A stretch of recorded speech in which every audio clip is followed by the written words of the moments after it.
Bonjour, Sego. My name is April Lindala. I'm a professor in Native American Studies at Northern Michigan University. And I am really excited to talk about the work that I do in relationship to sustainability.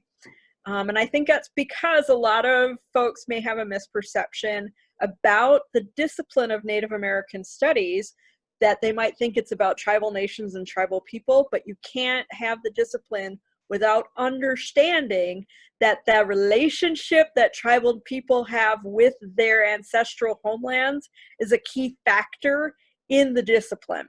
And some of that means that people have been dislocated from their ancestral homelands. And what does that mean? So because a central tenet is the relationship to creation and ancestral homelands, sustainability is absolutely a core conversation that we have, because our teachers teach us about thinking 7 generations into the future. So scholars that I have looked to, including John Mohawk, Vine Deloria Jr., Winona LaDuke, Leanne Simpson, they continually tell us we have to be thinking and acting as though our thoughts and actions impact our grandchildren's grandchildren. That's 7 generations. And for us to do that, we have to look back 7 generations to see how our ancestors used to have a relationship with the earth, so we can be that much wiser in our decisions with the relationship with the earth. So some of the work that I'm doing, I have a grant with the National Science Foundation, and I'm working with colleagues in Puerto Rico, California, and DC, and we're asking questions about how ancestral knowledge can help us towards a more sustainable future in our relationship with computing.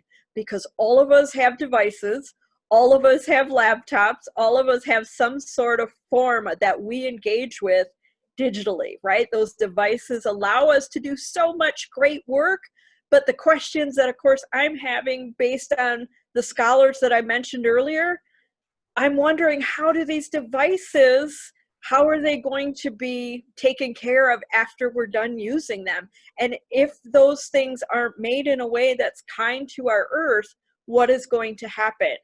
And so we're asking those kind of questions to say to the engineers and to the designers of these amazing tools, how can they be built and constructed, manufactured, distributed in a way that is more kind and loving to our earth for all beings of creation and for the 7 generations to come?